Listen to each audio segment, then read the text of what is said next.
आप सभी का स्वागत है इस न्यू क्लासेस में। आप पढ़ रहे हैं वर्ल्ड ज्योग्राफी और वर्ल्ड ज्योग्राफी में आज अपना यानी कि अफ्रीका कॉन्टिनेंट कंप्लीट हो जाएगा। अफ्रीका कॉन्टिनेंट में आपने अब तक क्या क्या पढ़ लिया है। अफ्रीका कॉन्टिनेंट के लगभग 54 कंट्री में से आपने लगभग 40 तक कंट्रियों के कैपिटल जो मोस्ट आपके लिए पेपर में है वो मैंने आपको कैपिटल शायद याद करवाई है। इसके बाद आपने क्या देखा, इसके बाद यहाँ पर जो चीज़ें फेमस हैं वो सारी चीज़ें देखी, जैसे कि अफ्रीका कॉन्टिनेंट से तीनों रेखाएं होकर गुजरती हैं। कर्क रेखा, 0 डिग्री विषुवत रेखा और आपको याद रखना है मकर रेखा। मकर रेखा को 2 बार काटने वाली नदी यानी कि लिम्पोपो रिवर है। इसके बाद कर्क रेखा तो इंडिया में काटती है। आपको याद रखना है कि सबसे पहले कर्क रेखा को 2 बार काटने वाली नदी अगर आपको याद रखनी है तो आप इंडिया में याद रख सकते हो। कौन सी नदी है? माही नदी है जो 2 बार काटती है। ठीक है, अगर बात करते हैं अफ्रीका कॉन्टिनेंट की तो अफ्रीका कॉन्टिनेंट में ट्रॉपिक ऑफ कैप्रिकॉर्न को काटने वाली नदी 2 बार जो काटती है उसका नाम है लिम्पोपो। वही अगर बात करते हैं 0 डिग्री लाइन यानी कि विषुवत रेखा इक्वेटर जो है लाइन उसको काटने वाली रेखा काटने वाली नदी का नाम याद रखना है तो उसका नाम है, आपको याद रखना, कांगो नदी। इसके बाद आपने देखा कि यहाँ पर जो कल वाला वीडियो पढ़ाया था उसमें आपने देखा कि कालाहारी मरुस्थल में कौन सी जनजाति पाई जाती है, तो आपने देखा बुशमैन जनजाति पाई जाती है। सहारा मरुस्थल में आपने देखा बद्दू पाई जाती है। मसाई जनजाति इसके पूर्वी एरिया में पाई जाती है और बुशमैन आपने देखी है कालाहारी मरुस्थल में पाई जाती है।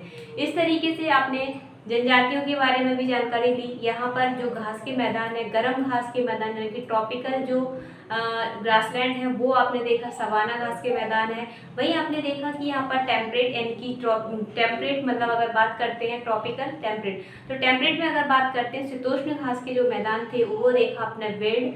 ये मुख्य रूप से दक्षिणी अफ्रीका वाले भाग में पाए जाते हैं, दक्षिण अफ्रीका। ठीक है, अब यहाँ पर आपने क्या क्या चीज़ें अब तक सीखी हैं, आपने काफ़ी कुछ इसमें देखा। जैसे और अगर रिवीजन की बात करते हैं तो आज सबसे पहले देखते हैं कि इसमें और क्या चीज़ें रह गई हैं वो, उसके बाद इसका रिवीजन करवा देते हैं। ठीक है, तो सबसे पहले देखते हैं अफ्रीका सबसे लंबा रेलमार्ग पूछा जाता है। अफ्रीका का सबसे लंबा रेलमार्ग कहाँ से कहाँ तक जाता है? तो अफ्रीका का सबसे लंबा रेलमार्ग यानी कि केप टाउन याद रखना है आपको, क्या है? केप काहिरा रेलमार्ग। क्या है? केप काहिरा रेलमार्ग। केप काहिरा रेलमार्ग जो दक्षिणी अफ्रीका के दक्षिण जो अफ्रीका है उसके केप टाउन नगर से मिस्र की कैपिटल है काहिरा नगर को जोड़ती है। यानी कि आप अनुमान लगा सकते हो दक्षिण अफ्रीका में केप टाउन नगर यहाँ पड़ता है, लगभग केप टाउन यहाँ पर केप टाउन, और यहाँ से ये इसको जोड़ती है। तो इस रेलमार्ग को जोड़ती है, ये इसका सबसे लंबा रेलमार्ग है। तो केप काहिरा रेलमार्ग है, ये इसका सबसे लंबा रेलमार्ग है। ठीक है, वहीं अगर बात करते हैं अफ्रीका के 6 राज्य, मतलब इसमें पूछा जाता है कि अफ्रीका के कौन से 6 राज्य हैं जो सीमावर्ती राज्य कहलाते हैं। अगर बात करते हैं तो फ्रंटियर यानी कि फ्रंट लाइन स्टेट के नाम से जाने जाते हैं। कितने शामिल हैं? तो आप कह रहे हैं 6 में कौन कौन से शामिल है? Angola, Botswana, Mozambique, Tanzania, Zambia और आपका होगा जिम्बाब्वे। अंगोला आपको इधर मिलेगा, बोत्सवाना आपका यहाँ नामीबिया के पास मिलेगा, मोजाम्बिक आपको इधर मिलेगा और तंजानिया आपको इधर। तो सारी चीज़ें देखो, कैपिटल साइज याद करना है आपको। अंगोला, बोत्सवाना, गेबरोन है, मोजाम्बिक की कैपिटल मोगादिशु बताई थी। वहीं तंजानिया की कैपिटल डोडोमा याद रखनी है। गाम्बिया की कैपिटल आपने देखा था लुसाके थी और जिम्बाब्वे की कैपिटल हरारे थी। ठीक है, इस तरीके से आपको चीज़ें याद होनी चाहिए। तो इसमें पेपर में पूछा जाएगा यानी कि दक्षिणी अफ्रीका यानी कि अफ्रीका कॉन्टिनेंट में जो फ्रंट लाइन स्टेट आते हैं उनमें से कौन सा इसमें शामिल नहीं है। तो आपको तो सीधा याद रखना, इन सबको याद रख लेना और जो नहीं होगा वो आप आंसर टिक कर सकते हो। अंगोला, बोत्सवाना यानी कि अंगोला हो गया, बोत्सवाना हो गया, मोजाम्बिक, तंजानिया और आपका ये गाम्बिया और जाम्बिया और जिम्बाब्वे। ठीक है, तो ये याद हो जाएगा। एंड पर विश्व का हीरा उत्पादक केंद्र यानी विश्व में सबसे बड़ा अगर हीरे का जो व्यापार सेंटर है तो वो कौन सा है? एंड पर। याद रख लेना, एंड पर कहाँ पड़ता है? अफ्रीका कॉन्टिनेंट में पड़ता है। ठीक है, वही अफ्रीका में सबसे ज़्यादा चाय उत्पादित करने वाला जो देश है वो याद रखना है केन्या। केन्या की कैपिटल है नैरोबी। ठीक है, कुलिनोन, यहाँ आपको पता है विश्व का सबसे बड़ा हीरा है तो उसका नाम है कुलिनोन हीरा। कुलिनोन हीरा जो है प्रीमियर जो मतलब खान है साउथ अफ्रीका में वहाँ से जो कुलिनॉन, थॉमस कुलिनॉन नामक व्यक्ति हुए हैं, वैज्ञानिक हुए, जो भी याद रख सकते हो, है ना। इसमें इनके द्वारा 1500 मतलब 1905 में इसको निकाला गया था। उन्हीं के नाम पर इसका नाम रख दिया, क्या नाम रख दिया गया, कुलिनान हीरा। ठीक है, ये ठीक है। अब विश्व की सबसे बड़ी जो भ्रंश घाटी है, यानी कि अगर बात करते हैं ग्रेट रिफ्ट वैली, तो ये अफ्रीका कॉन्टिनेंट में स्थित है। रिफ्ट वैली का मतलब होता है कि इन दो पहाड़ है, इन दो पर्वतों के बीच में से कोई नदी बह रही है, तो ये जो बीच का धंसा हुआ भाग होता है, ये जो बीच का धंसा हुआ भाग है, इसको बोलते हैं रिफ्ट वैली। तो विश्व की सबसे बड़ी अगर रिफ्ट वैली स्थित है तो वो कहाँ पर स्थित है, अफ्रीका कॉन्टिनेंट में, जिसे ग्रेट रिफ्ट वैली बोलते हैं। तो ग्रेट बैरियर रीफ कहाँ पाई जाती है, पानी के अंदर। ग्रेट बैरियर रीफ कहाँ पर, आपको याद रखना, अफ्रीका ऑस्ट्रेलिया कॉन्टिनेंट में। घाटी की बात करते हैं तो अफ्रीका कॉन्टिनेंट में है। ठीक है, हो गया, कंफ्यूजन नहीं होना है इसमें। ऑरेंज नदी आपको याद रखना है, ऑरेंज नदी यहाँ मिलेगी आपको। ऑरेंज नदी जो नामीबिया को किससे अलग कर रही है, नामीबिया को कर रही है दक्षिण अफ्रीका से अलग करने का काम करती है, या उनकी बॉर्डर लाइन बनाती है, ऐसे याद रख सकते हो। वही अंतिम बिंदु देखो, दक्षिण जो अफ्रीका कॉन्टिनेंट है, अफ्रीका कॉन्टिनेंट का अंतिम बिंदु पूछा जाएगा तो अलग है, दक्षिणी बिंदु पूछा जाएगा तो अलग है। तो अंतिम बिंदु याद रखना है अगुलहास, वही दक्षिणी बिंदु पूछा जाए तो कैप टाउन। अगुलहास आपको यहाँ मिलेगा पॉइंट नंबर 8, और कैप टाउन मिलेगा आपको ये वही कैप ऑफ गुड है, कैप ऑफ गुड वही कैप ऑफ गुड है जहाँ से पुर्तगाली यानी कि वास्को डी गामा यहाँ से होकर इंडिया पहुँचता है। तो याद रखना है आपको कि इसका अंतिम पॉइंट पूछा जाए तो आपको अगुलहास, वही दक्षिणी यानी कि सदर्न पॉइंट यानी कि साउदर्न जो पॉइंट है वो है आपका क्या है, कैप ऑफ गुड। ठीक है, कैप ऑफ गुड। तो अफ्रीका कॉन्टिनेंट में और आपको देखना है मोजाम्बिक चैनल कहाँ पर है, अफ्रीका कॉन्टिनेंट में। लेकिन क्वेश्चन ऐसे नहीं आएगा, क्वेश्चन पूछा गया है किस महासागर में है, तो इसमें स्थित है हिंद महासागर में स्थित है। मेडागास्कर जो द्वीप है, चौथे नंबर का सबसे बड़ा आइलैंड है, जो कहाँ पर स्थित है, जो स्थित है अफ्रीका कॉन्टिनेंट में। ये किस महासागर में स्थित है ये पूछा जाएगा तो आपको याद रखना है हिंद महासागर में। तो मोजाम्बिक चैनल और मेडागास्कर ये कहाँ पर है, हिंद महासागर में स्थित है। वही अगर बात करते हैं, दो और रह गई है, इसमें दो झीलें पेपर लगा देख रहे थे तो उस टाइम पर देखने को मिली।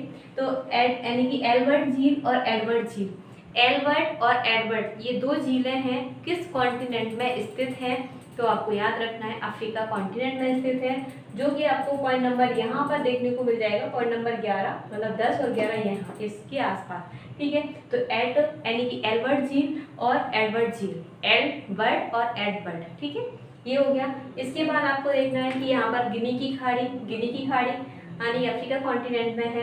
डेलागोस की खाड़ी, डेलागोआ की खाड़ी अफ्रीका कॉन्टिनेंट में। तो अफ्रीका कॉन्टिनेंट से जितने इंपॉर्टेंट पॉइंट थे आपके पेपर में, अगर आप इतना ही कर लेते हो और तो आपके पेपर में कोई भी क्वेश्चन नहीं छूटेगा, ये मैं आपको गारंटी से कह सकती हूँ, क्योंकि इतना बता दिया है। आज आप देख रहे होंगे कि पार्ट 8 है, 8 पार्ट में अपन ने इसको कवर किया है, इससे कुछ भी बाहर नहीं जाएगा, बस आप इसको कॉन्सेंट्रेट होकर पढ़ना है। देखो, ज़्यादा किताबें पढ़ने से अच्छा है कि एक किताब को मल्टीपल टाइम यानी कि कईयों बार एक किताब को कईयों बार दोहराइए, रिवीजन कीजिए, याद कीजिए। ठीक है, उन चीज़ों को बार बार रिवीजन करना है, तभी आपके माइंड में सेट होगी। तो अफ्रीका कॉन्टिनेंट आज यहाँ पर ख़त्म होता है, जिसमें आपने अफ्रीका कॉन्टिनेंट में अफ्रीका आप एक मोटे तौर पर रिवीजन लेते हैं कि अफ्रीका में सबसे बड़ा मरुस्थल, विश्व का सबसे बड़ा मरुस्थल सहारा मरुस्थल है, जहाँ पर नाइजर नदी और एकमात्र झील चांद झील स्थित है। वही अगर बात करते हैं, यहाँ पर घास के मैदान, सवाना घास के मैदान पाए जाते हैं, ये याद रखना है। अफ्रीका में एटलस माउंटेन है, जिसकी हाईएस्ट पीक या ऊंचा पठार की, इसका ऊंचा जो पहाड़ है इसका नाम है टॉपकल। एटलस माउंटेन के अंतर्गत कौन आता है, टॉपकल आती है। वही अगर बात करते हैं इसके, यहाँ पर किलिमंजारो जो आपने देखा, किलिमंजारो इसकी अफ्रीका कॉन्टिनेंट की सबसे ऊंची चोटी है किलिमंजारो एकमात्र ऐसी चोटी है या एक ऐसा मात्र माउंटेन है जिसके ऊपर बर्फ से ढका हुआ है। बर्फ से ढका मतलब इसके बावजूद कि यहाँ पर 0 डिग्री लाइन के बीच वाला एरिया सबसे ज़्यादा गर्म होता है, इसके बावजूद भी यहाँ पर क्या होती है, किलिमंजारो पर बर्फ़ जमी रहती है। आपको पता है हाईएस्ट ऊपर जाइए मतलब टेम्परेचर कैसा होता जाता है, कम होता जाता है। तो इस तरीके से याद रख सकते हो। वहीं यहाँ पर आपने देखा पेम्बा और जंजीरावा। तो पेम्बा और जंजीरावा जो द्वीप है ये किस लिए फेमस है, लौंग उत्पादन के लिए जाने जाते हैं। इसके बाद आपने देखा कि अफ्रीका, दक्षिण अफ्रीका में देखा आपने दक्षिण अफ्रीका की 2 कैपिटल प्रिटोरिया और केप टाउन, ठीक है, ये याद रखना है। यहाँ पर कुलिनॉन यानी कि प्रीमियम जो खान है, यहाँ से कुलिनॉन नामक हीरा निकाला गया है 1905 में, यानी कि थॉमस जो कुलिनॉन हुए उनके नाम पर इसका नाम पड़ा है। सबसे बड़ा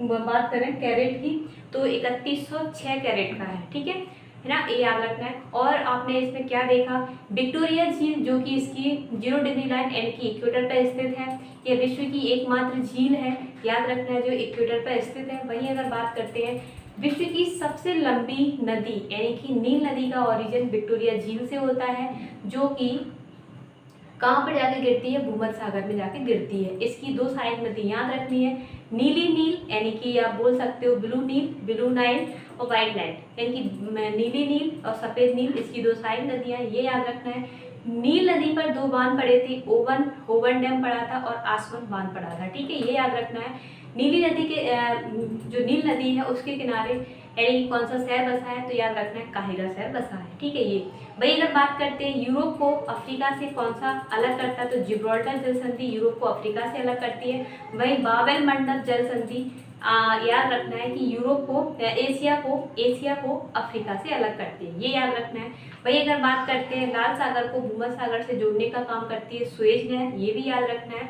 और इसकी अगर बात करते हैं और इसमें और चीज़ें क्या पड़ी, तो इस तरीके से आपने देखा स्टैनली जलप्रपात, ये आपने देखा स्टैनली और लिविंगस्टोन लिम्पोपो नदी पर बना था, जायरे नदी पर, इस तरीके से देखा। और कांगो जो देश है, कांगो देश में सबसे ज़्यादा वन मतलब वनों का विस्तार है, सबसे ज़्यादा बिजली उत्पादन की जाती है, अगर विश्व में सबसे ज़्यादा बिजली उत्पादन की संभावना है तो कांगो देश में ही है, ये याद रखना है आपको। वही अगर बात करते हैं कांगो नदी भी है जो कि 0 डिग्री लाइन को 2 बार काटती है, ये देखा आपने। लिम्पोपो नदी मकर रेखा को 2 बार काटती है, ये देखा आपने।